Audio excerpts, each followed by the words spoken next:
ហើយអ្វីទើបយើងត្រូវចុះឈ្មោះសមាជិកជាមុនសិនតើចុះឈ្មោះត្រូវមានលក្ខខណ្ឌអ្វីខ្លះតើការចុះឈ្មោះជាមួយនឹងក្រុមហ៊ុន Atomy តម្រូវឲ្យយើងបង់ប្រាក់ដែរឬទេតើអ្វីទៅគឺជាអត្ថប្រយោជន៍នៅពេលដែលយើងក្លាយខ្លួនទៅជាសមាជិក Atomy រួចមកជំរាបសួរសួស្តីបងប្អូនអ្នកគ្នាសូមស្វាគមន៍មកកាន់ Channel របស់ខ្ញុំបាទពូស៊ីណាខ្មែរ Atomy សារជាថ្មីទាំងអស់គ្នាតើបងប្អូនអ្នកគ្នាសុខសប្បាយដែរឬទេ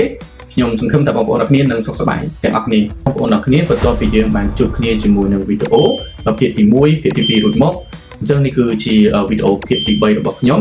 ដែលនឹងបង្ហាញបងប្អូនអ្នកគ្នាអំពីរបៀបតើធ្វើយ៉ាងណាទើបយើងអាចក្លាយខ្លួនទៅជាសមាជិកនៃផ្សារទំនើបអនឡាញ Atomy ហើយអាចធ្វើជាម្ចាស់ផ្សារទំនើបដោយខ្លួនឯងបាទយើងអាចធ្វើការបញ្ជាទិញទំនិញដោយខ្លួនឯងហើយយើងអាចចែកចាយទំនិញបន្តនៅក្នុងតម្លៃចេញពីក្រុមហ៊ុនមានន័យថានៅពេលដែលយើងខ្លាយខ្លួនទៅជាសមាជិក Atomy តាមរយៈការចុះឈ្មោះរួចមកអញ្ចឹងបងប្អូនអ្នកនាងនឹងទទួលបានផលចំណេញ3បាទទី1បងប្អូនអ្នកនាងនឹងទទួលបានការទិញទំនិញតម្លៃដើមពីក្រុមហ៊ុនគ្រប់មុខតែម្ដងបាទមិនថាទិញរៀងឬក៏ទិញដុំនោះទេគឺបងប្អូនអ្នកនាងនឹងទទួលបានតម្លៃដើមគឺមិនឆ្លងកាត់ឈ្មោះលក់ដុំលក់រៀងនោះទេបន្ទាប់មកបងប្អូនអ្នកនាងនឹងអាចធ្វើការចែកចាយផលិតផលបន្តដោយសេរីហើយបងប្អូនអ្នកនាងអាចភ្ជាប់ជាមួយនឹងថ្លៃចំណេញបានផងដែរទោះជាបងប្អូនអ្នកនាងមិនទិញកាត់ stock ឬក៏កញ្ចប់ឡើង Atomy អត់មានតម្រូវឲ្យបងប្អូនអ្នកនាងទិញផលិតផលកាត់ stock នោះទេដូច្នេះសម្រាប់អ្នកដែលគ្មានដើមទុននេះគឺជាជម្រើសមួយដ៏ល្អផងដែរហើយបន្ទាប់ពីបងប្អូនអ្នកនាងអាចលក់ចំណេញបានហើយនៅមានគេថាកម្រៃដ៏ធំមួយដែលយើងអាចហៅបានថា e-commerce system income system វាគឺជាប្រព័ន្ធចំណូលតាមបែបគេថាស្វ័យប្រវត្តិឬក៏ automatic អញ្ចឹងចង់ដឹងថាតើចំណូល automatic នៅក្នុង Atomy មានលក្ខណៈបែបណាតន់តែយើងជួបគ្នាជាមួយនឹងវីដេអូបន្តទៀតខ្ញុំនឹងធ្វើការបង្ហាញអំពីផែនការទីផ្សារប៉ុន្តែវីដេអូនេះគឺយើងនឹងជួបគ្នាត្រឹមតែរបៀបនៃការចុះឈ្មោះជាមុនសិនបាទអញ្ចឹងជំហានដំបូងគឺយើងត្រូវក្លាយខ្លួនទៅជាសមាជិក Atomy ជាមុនសិនដើម្បីទទួលបានអត្ថប្រយោជន៍ទាំង3ដែលខ្ញុំបានរៀបរាប់ខាងលើអំបញ្ញមិញមុននឹងចូលទៅដល់វីដេអូដែលបង្ហាញអំពីរបៀបនៃការចុះឈ្មោះ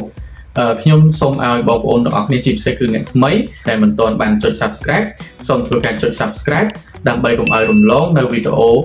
ថ្មីរបស់ខ្ញុំដែលមានអត្ថប្រយោជន៍ទៅដល់បងប្អូនទាំងអស់គ្នាហើយសូមធ្វើការចុចសញ្ញាកណ្ដឹងក៏ដូចជាចុច Like ចុច Comment និងចុច Share បើសិនជាបងប្អូនទាំងអស់គ្នាពេញចិត្តវីដេអូរបស់ខ្ញុំបាទដូច្នេះកុំឲ្យបងប្អូនទាំងអស់គ្នាទន្ទឹងរង់ចាំយូរអំពីរបៀបនៃការចុចឈ្មោះតោះសូមអញ្ជើញទស្សនាវីដេអូទាំងអស់គ្នា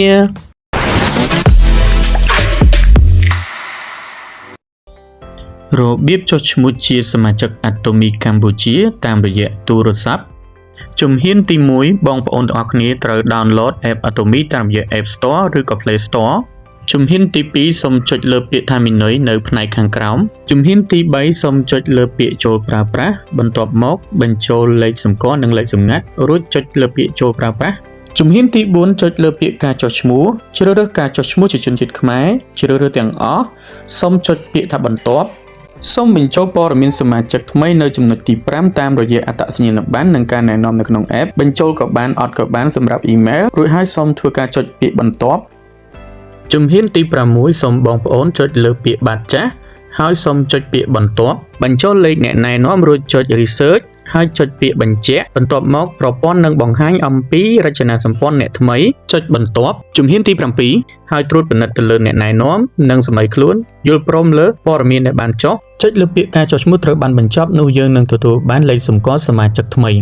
បន្ទាប់មកយើងត្រូវធ្វើការស្នើសុំដើម្បីបញ្ជាក់សមាជិកភាពនៅជំហានទី8ចុចលើការិយាល័យរបស់ខ្ញុំបញ្ចូលលេខសម្គាល់និងលេខសម្ងាត់របស់សមាជិកដែលទើបតែចុះរួចចុចទៅលើពាក្យថា Atomy របស់ខ្ញុំធ្វើការ scroll ទៅខាងក្រោមជ្រើសរើសពាក្យពណ៌នាអាជីវកម្មបញ្ចូលលេខសម្ងាត់ធ្វើការចុចបញ្ជាក់ស្នើសុំការផ្ទៀងផ្ទាត់សមាជិក